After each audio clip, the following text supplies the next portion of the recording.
Hello and welcome to another video. You're probably looking at the title of this and wondering how I can say that everybody should do something.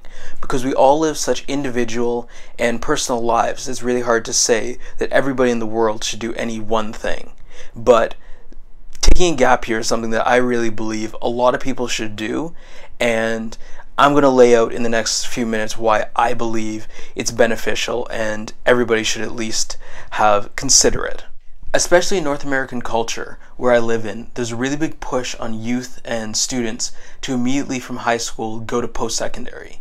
This push is put upon them not only by their parents but also by schools, as there's a really big push in culture just that you need a degree before you can really do anything major in life.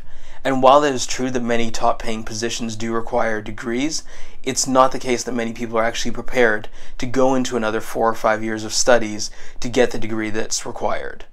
People rushing into post-secondary is often a cause of many dropouts, and a lot of the reasons why many first-year students have such issues with keeping up their marks or keeping up with the workload is they just weren't mentally prepared for the battering that it would be to go through post-secondary, and they just really needed a rest from their minds. Just as with a novel, you don't write the entire novel and then immediately go back and work on the first and second drafts of it.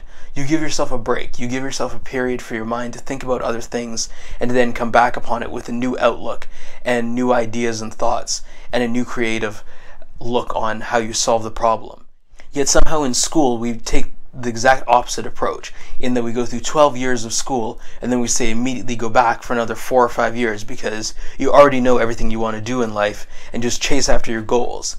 But really, a lot of people need a break to have time to properly think about everything that there is in life and all the possibilities that there are.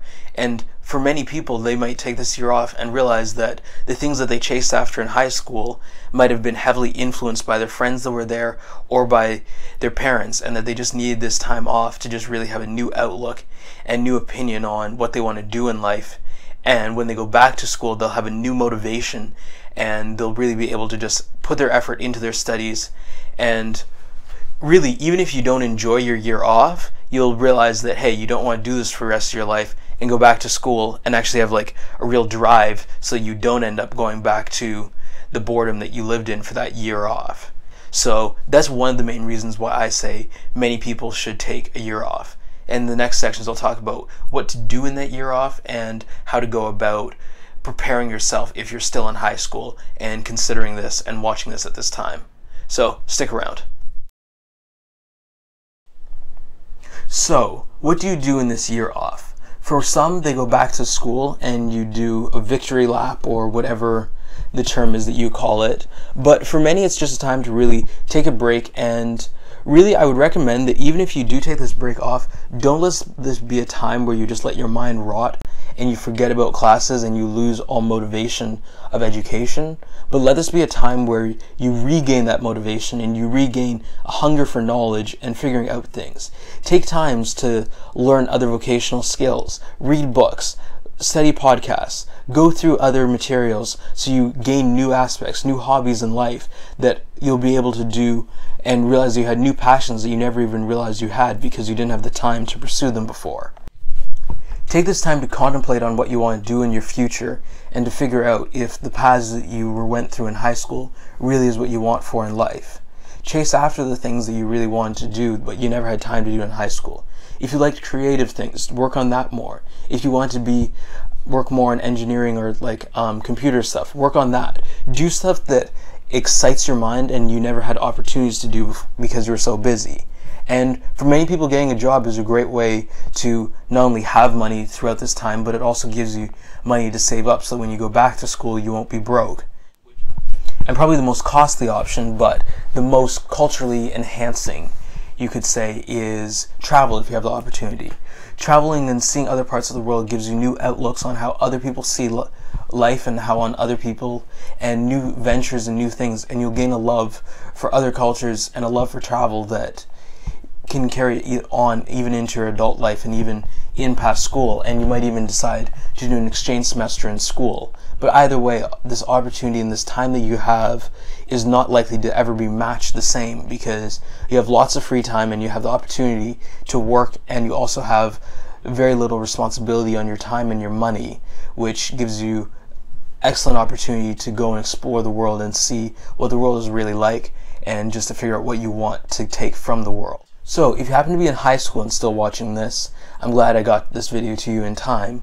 But in preparing for a gap year, which I currently am in, it really is important to figure out with your family and with your school if the course that you want to go into, so you still have an idea of what you want. I would say still have an idea of what you want to go into life going into your gap year, because this way you don't spend the entire year just trying to figure out what you want in life. It's somewhat better to be able to rework the plans you have than to try and create a whole new one and feel the pressure and the stress of just not doing anything.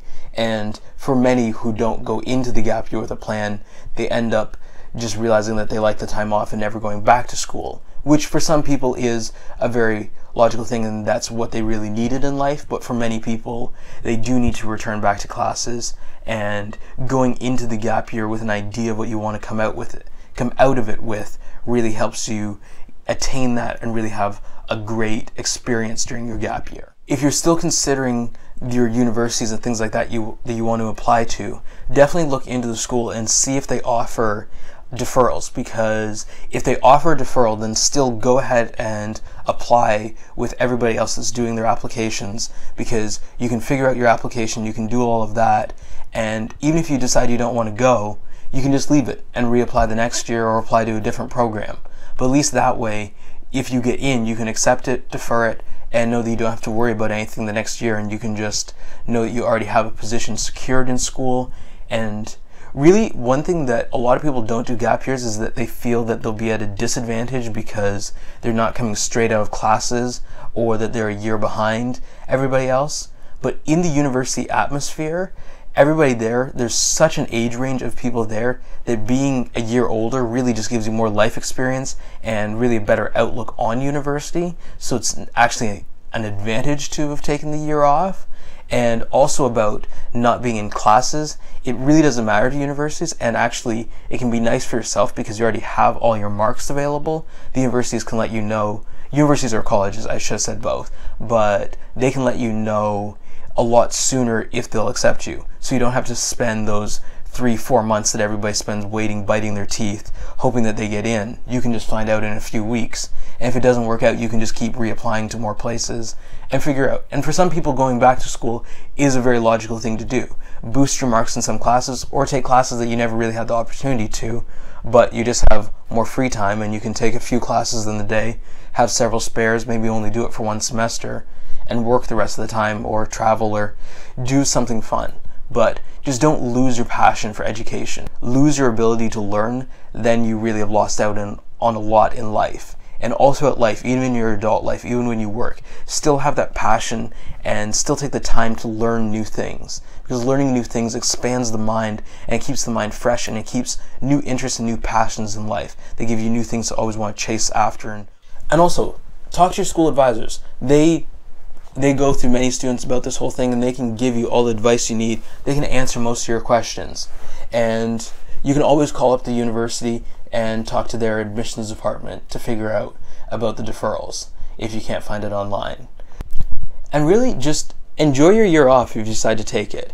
It really is a great thing, and a lot of other countries, students come out of high school or like that session of education a lot older than we do in America and Canada especially. And having that extra time in school and those extra years with a more spread out learning experience can really help, and can really give you a lot more life experience. And taking a year off is such an advantage. And yeah, if you really work on keeping up your passion and figuring out what you want to do in life during that year off, you'll have such an amazing opportunity that you look back upon it, and that year off can be one of the best opportunities. And a lot of people like I talk to now that are still in school, they wish they'd taken a year off. And talk to people that you know that are in school. Ask them if they wish they'd taken a year off. Find other people that have taken a year off and done a gap year, and see what they did in their years and if they enjoyed it. Because get people that you trust and that their input in your life actually means something, and talk to them about, because a lot of people say that taking a year off, especially if you're not 100% sure what you want to do in life, is a great thing, and it gives you a much broader view on life and how much there is to do in life. And finally, I'll just leave some links down below of a few websites that give information on gap years. And one thing that's starting to become more popular is that some places actually give scholarships and things like that for people that want to do a gap year, so they can actually explore the world, so they can really get an opportunity to see a lot more of the world. And also just get a job if you can't figure out anything else to do, because then you go back to school with more money than anybody else, and you'll also have more work experience, which can help for getting a job during school and even after school. So I would just end this video saying that I can't say that everybody in the world needs to do a gap year, but I can definitely say that a lot of people should consider it, and for many people they'll probably find that it's something that's really relevant to them and they would extremely benefit from taking it, and just have an open opportunity and an open outlook to the idea of taking a break from school. So, as always, have a nice day and do well in your studies and enjoy your Christmas break. And have a very Merry Christmas, Happy New Year, Happy Hanukkah, Happy Kwanzaa, whatever festivals you celebrate, enjoy them all. Not drinking for Christmas.